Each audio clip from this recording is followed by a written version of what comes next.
I just finished the 7th and final season of Star Wars The Clone Wars, the animated 3D series. So get ready for my semi-spoiler-free review. Welcome to the newest episode of SDW. Super Dario World!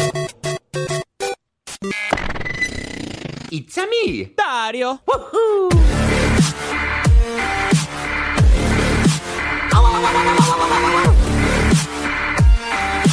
Let's go!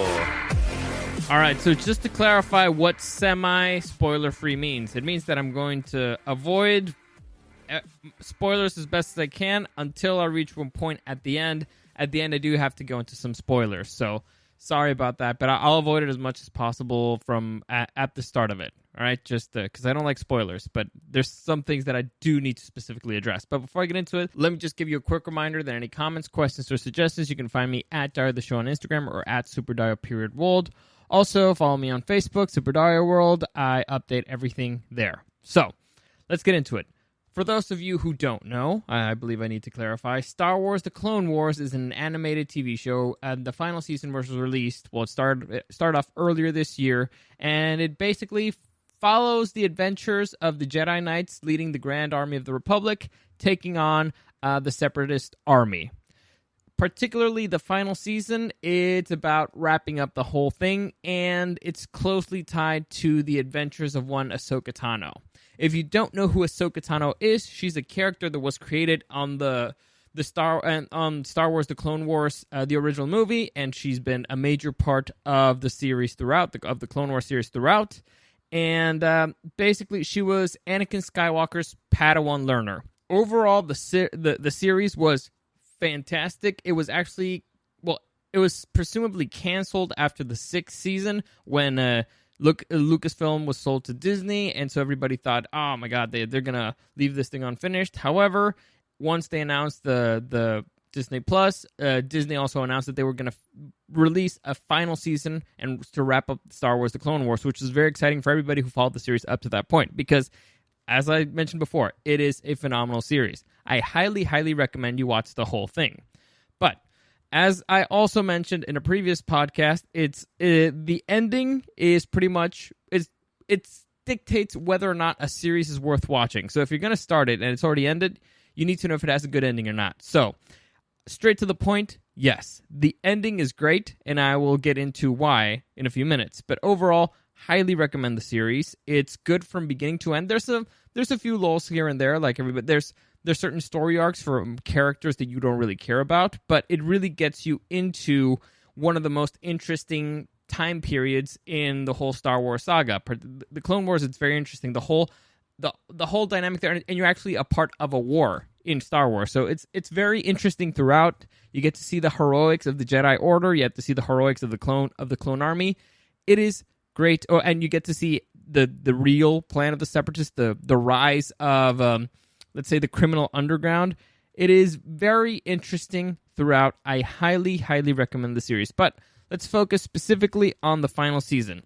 So it has some good and it has some bad. Kind of in the middle, I'd say that it was unnecessarily long.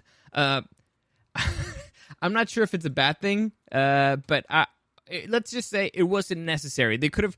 The final 4 episodes of the series is really what mattered in the final season. The final 4, it's an arc. It's a 4-part arc, and most of those, I'm just looking right here at the ratings of in IMDb. The first one has 9.8, and the other 3 have 9.9. So overall, hats off to Disney. They did a fantastic work here. They wrapped up the series with a very, very beautiful golden bow. But I'll get into that. First, I'll talk about the other 2 story arcs here. So what I mean about it being unnecessarily long is that the other 2 story arcs really don't have much to do with anything. The first story arc is the story arc of the Bad Batch, which is Clone Squadron, the Clone Trooper Squadron 99, which is basically a group of let's just say unorthodox elite squadron of clone troopers. This is a 4-episode arc. They are very interesting. The adventures there are fun. However, it doesn't really have to do much with anything. However, That's what the Clone Wars was throughout. It was just a bunch of random things, of a bunch of random adventures by a bunch of random heroes, and I can perfectly understand why they put them in there, and it's because they were fun to watch. The Bad Batch is a fun squadron that they really wanted to put in there, and honestly, they should use them for more stuff. I would love to play... I've talked about the video game Republic Commando several times here. I would love to play a Bad Batch video game. Just going through the adventures of the Bad Batch would be phenomenal. So, the first story arc, okay, fun. I understand it being there. Not in the grand scheme of things, wasn't really important in the story arc, but it was fun to watch. Then you enter a really bizarre story arc with Ahsoka Tano, where it annoyed me because, well, they introduced two sisters that are, first off, very annoying. While they're fun, the Martez sisters, some of them, they're fun to watch. It annoys me how to me it's always been very annoying that a story happens because characters make stupid decisions. It's very stressful to me. I don't like following those characters. I've said it several times. I like seeing characters make good decisions and having things go wrong because somebody else made a better decision, or just because that's life. Sometimes things go wrong even when you do things right. When somebody does something wrong and something wrong happens, it's like, yeah, that's what happens. It annoys me to watch that. And those are what those two sisters are to a T. But that's fine. Characters like that exist. They add a little spice to your adventures. What really annoyed me is that in this particular story arc, they really nerfed down Ahsoka. By that, what I mean by that is that up to this point in the story, we've seen Ahsoka take on the Separatist army, generals, heroes of the Separatists, like real badasses. We've seen her become a truly talented, highly skilled badass. And here she's having issues beating the Pikes, which the Pikes are basically a gang, a bunch of mobsters. So it's like, what the hell happened there? What the hell happened to every single thing that we've seen you do up to this point? What happened to your skill? What happened to your talent? It's really annoying. So I understand why they did it, because they wanted to show, let's say, how the little people live to Ahsoka. It's something that they had to show. I would have just done it differently, or just completely eliminated it. Honestly, it's something it could have done very, very differently and in a much, much better way. Now, here we go into the true wrap up of the story. Okay, the how things come to a conclusion. This is again the ending of the series is basically a movie, because it's 4 parts, and basically where one ends, the other one begins, and it is phenomenal. All right, from beginning to end, those 4 parts, and they even changed the way that they introduced the show. Now, usually when the show starts, you get the Star Wars music, you get a little quote. You know Star Wars. It starts with like a long time ago in a galaxy far, far away. The Clone Wars starts with a little piece of wisdom before every single episode, and it's a lot of fun. It's like eating a Chinese cookie, It gives you like a little bit of fortune, and it has to do with that particular episode. A few examples of that would be like, never give up hope, no matter how dark things seem. Trust in your friends, and they'll have reason to trust in you. Belief is not a matter of choice, but of conviction. So that's stuff like that. It's a lot of fun. There's a lot of wisdom in Star Wars. It's very well written. I mean, if anybody remembers Yoda, Yoda is very, very wise, and basically it's a whole bunch of Yodisms and Jediisms in there. It's a lot of fun. Honestly, it's a really great way to start an episode. However, in the final 4 episodes, they don't start off that way at all. The mood totally changes, and like I said, the last 4 episodes, it feels more like a movie. It's legitimately a movie, and it is bonkers, because the things that you see in that movie, it basically involves getting really close to spoiler territory. So I'm all right. I'll let me close up what I think about those 4 episodes, and then I'll go into spoiler territory, because I want to break them down a little bit more. Overall, what they did there was phenomenal. The time period, or let's say the duration of this episode, or these 4 episodes, directly interlapped with the events that we know happen in Revenge of the Sith. So we know the timeline. We know how things are going to happen, and they showed us another part of the galaxy, and it's very interesting to see what's going to happen there. Also, very important, this series from the beginning was completely tied up with how they're going to wrap up this particular the whole storyline is how they're going to wrap up Ahsoka's story. She was complete. She was a character was created for the Star Wars for the Clone Wars, and she was Anakin Skywalker's Padawan learner. So the success and failure of this particular story and the ending of this particular story was 100% laid on the shoulders of Ahsoka. And here's where Ahsoka in this arc, she takes a complete flip from the Ahsoka she was in the arc before, the one with the sisters. Here, Ahsoka is beyond capable, beyond talented, beyond skilled. You see what a badass she is. So the contrast is it's jarring to see how, like the actual badass and how pathetic she looked in the arc before. It makes no sense. However, they redeemed her. They definitely redeemed her, and you get to see her actually become, a very talented and very skilled knight. So, overall, I believe they wrapped up her story very well. They wrapped up the story of pretty much all the other characters involved in the Clone Wars. There, we don't get to see everybody because the wrap up of the story of most of the characters happens in the movie. So, but you get to see the events of other stuff off screen, mainly the heroes of the series that you follow throughout. So it was very well handled. Here's the thing: when you already know how a thing's gonna end, it's very tricky to make it interesting. They made it very interesting. They made you care a lot. The stakes are super high. The tension is super high. The final episode is basically nonstop. The tension is nonstop. It is extremely well done. You get to see battles that you've always wanted to see in a way. It's clones versus Mandalorians at one point. It's great. It is extremely well done. It's a lot of fun. It still has a lot of, let's say, lack of military strategy, but it's fun to watch because it's Star Wars. It's what you expect from Star Wars. It's fun. It's an enjoyable adventure, and honestly, it was a great way to wrap up this particular series. I highly, highly, highly recommend it that you watch it beginning to end. You can find it on Disney Plus if you have it. If not, I'm pretty sure that the internet has stuff, so can't recommend it enough. And if you're wondering in what order you should watch this, you can check out my podcast. I believe it was my podcast on Monday, so two podcasts before this one, and I recommend the best order to watch everything Star Wars related. So there you go. That's the spoiler-free territory. And now, from this point forward, spoiler alert, spoiler alert, spoiler alert.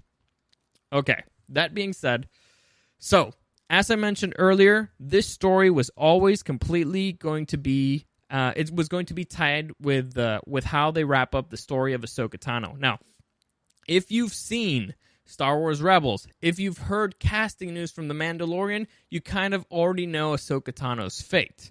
It's also very, very much tied with the fate of several stormtroopers, particularly, or at least the main one for this particular series, was always Rex. If you've seen Star Wars Rebels, you've already know Rex's fate. It also the ending of this series was also very much tied up with Darth Maul. If you've seen Solo, if you've seen Star Wars Rebels, you kind of already know his fate. So we're dealing. This series was dealing with wrapping up the stories, or this particular arc of the story of characters whose fate we already know. So how do you make that interesting? What are you going to show us? What are you going to give us that's different? Because I already know what's going to happen. You need to surprise us, and it's a very difficult thing to do, and they did it almost perfectly. Almost perfectly. There's a little bit of BS there that kind of annoys me, but you can forgive it. It's honestly, it's beautiful, it's tragic, it's very well handled, very well done. So going into spoiler territory of these 4 episodes particularly, because the other ones, like I said, take them or leave them. The Bad Batch storyline, fun to watch. The one with the sisters, take it or leave it. But the last 4 episodes, and the part 1 is Old Friends Not Forgotten. That's the reunion, because at this point of the storyline, Ahsoka has left the Jedi Order, all right? Ahsoka has decided, you know what, I don't want to be a Jedi anymore, because the Jedi were kind of about to to cast her out because she was, let's just say, how can I explain it? Well, she was being framed for a crime, basically.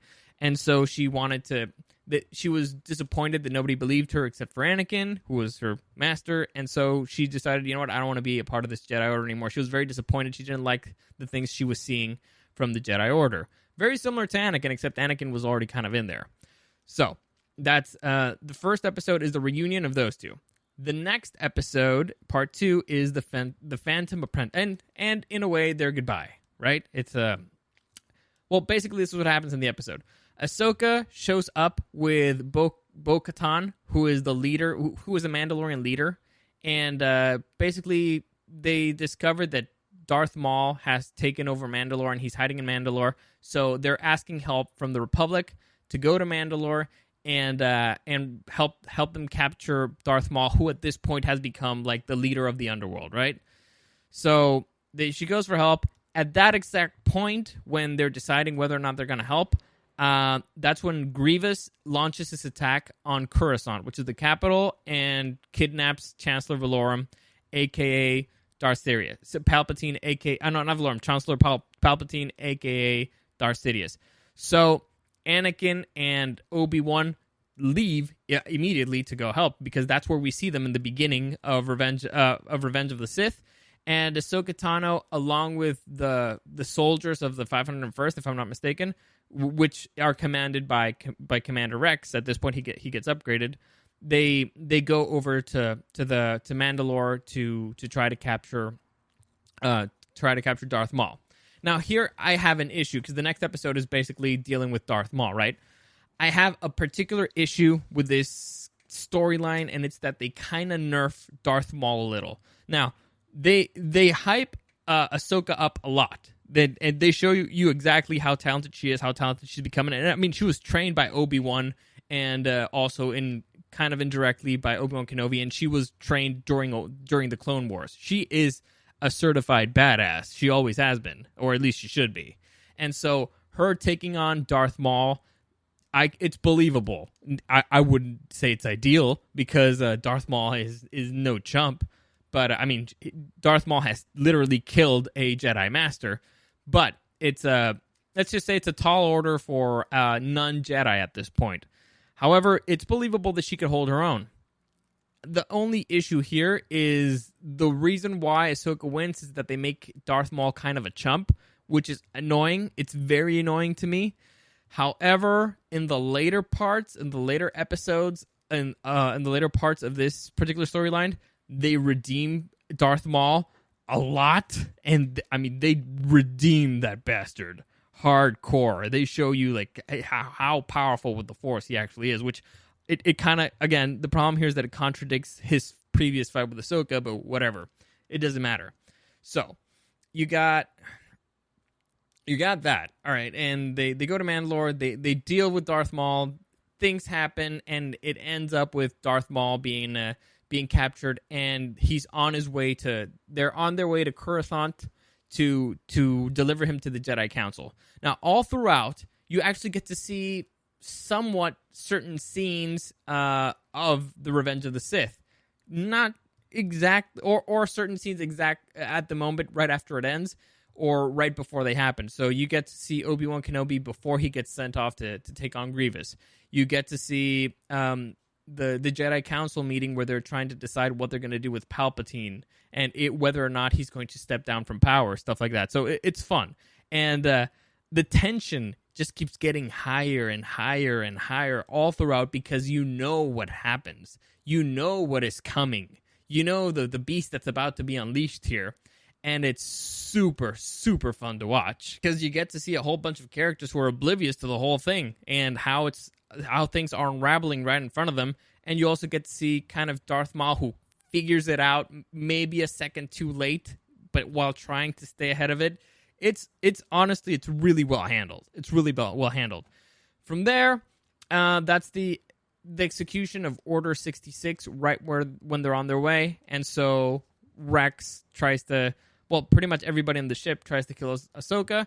And the final episode, she, due to things that happened in the previous episode, she manages to get the inhibitor chip out of Rex specifically, And then they're just she releases Darth Maul from the ship so that he would cause a distraction. Darth Maul ends up kind of destroying the ship, or setting it on a collision on a path to destruction. And basically, it's just trying to survive at that point, just run away and survive. So this is phenomenal because every single turn, this is again a bunch of characters making a lot of smart decisions, and everything's still going wrong because everybody's trying to do what's best for them. It is very well handled, and also the stakes are heightened because, well, the people who are trying to kill Ahsoka and who are trying to kill Rex are their closest and most loyal friends. The people who they've been in with the war throughout the war, who they've been fighting alongside with, who've saved their lives throughout the series. It is heartbreaking to watch. It's brutal to watch sometimes because you know the toll that this is taking on the characters, and it's like, I want to get out with my life, but I don't want to kill my friend. But also, I also kind of have to want to save them, but the only way I can save them is I got to save them from themselves first, and I can't let them kill me. It's a whole very interesting, brutal emotional dilemma for all the characters, and it just doesn't let up because they never stop hunting them. So the tension's always really high. The action's always super high. So it is, like I said, extremely well handled, and the way that it wraps up, and again, like I said, I already spoiled territory, so I already warned you. The way that it ends is that the only two survive. Well, the ship that they were on, it ends up crashing, and the only two survivors from the whole thing are Rex and Ahsoka. So the Clone Wars saga, the series ends with the only two actual heroes that survive. So we followed these characters through their adventures, highs and lows, the bonds of brotherhoods and everything. And the only ones that actually end up walking out of it are Ahsoka and Rex, which is just, it's brutal and heartbreaking and it's tragic, and it helps you understand the decisions that the characters make afterwards.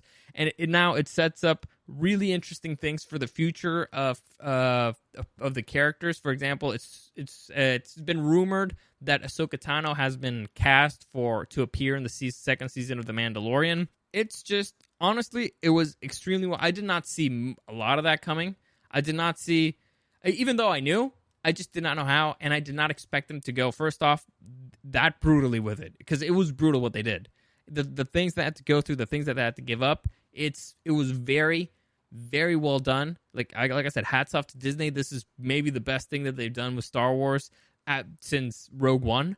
It was just extremely well made, and honestly, I think you could watch those 4 episodes without watching the whole series, and you would kind of get it. I don't recommend it because you need to understand like what happened in the politics of Mandalore, how Darth Maul rose to power there, and the interactions between, let's say, why Anakin became the way he was and stuff like that, and why Ahsoka Tano said that their relationship to.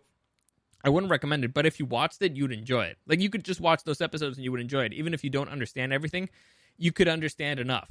Like, those things could be a standalone. But again, I recommend you watch the whole thing. The only real knock I have on it is that I guess it's the way that the series ends is that Ahsoka and Rex, they bury their friends, and all of them, they leave their helmets down they make like a little burial mound. They put the helmets there, and Ahsoka leaves one of the lightsabers that Anakin gives her there. Like, she just drops it there and leaves. So it's her way of saying it's her way of rejecting the Jedi Order for that point on. And if you know Ahsoka's fate, you kind of know what she becomes eventually.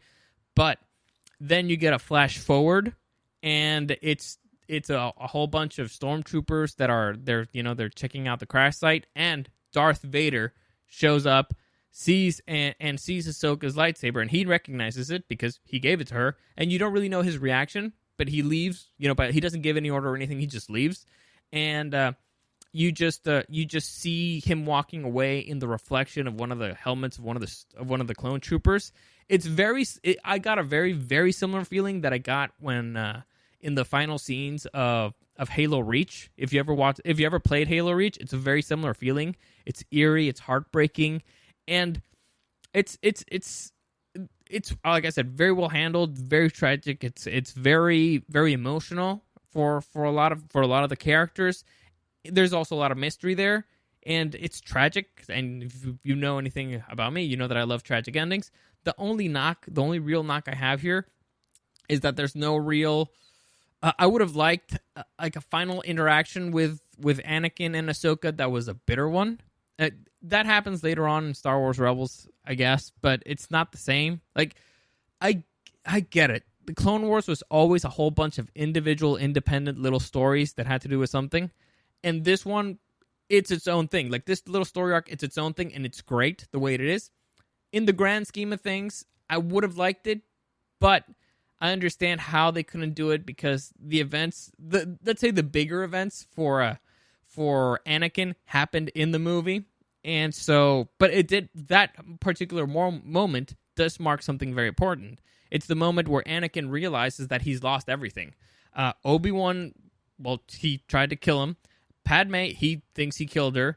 The babies, he thinks they're lost, and now his former Padawan basically has abandoned him. It's like, all right, that's her way basically of spitting on his face. Like, I don't want any part of you with me anymore.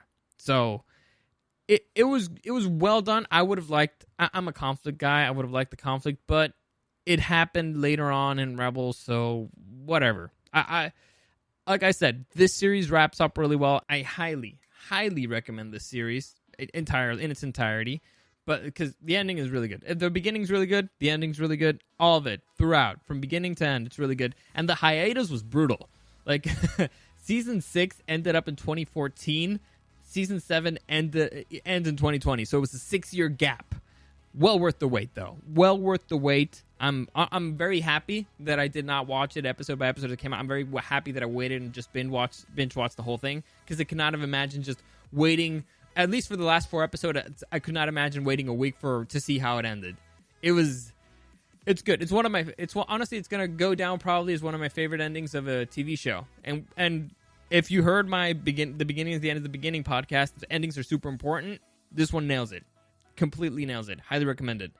But that's it for me. Any comments, questions, or suggestions, you can find me at Dario the Show on Instagram or at SuperDario_World. As always, thank you for listening, and I'll see you again next time.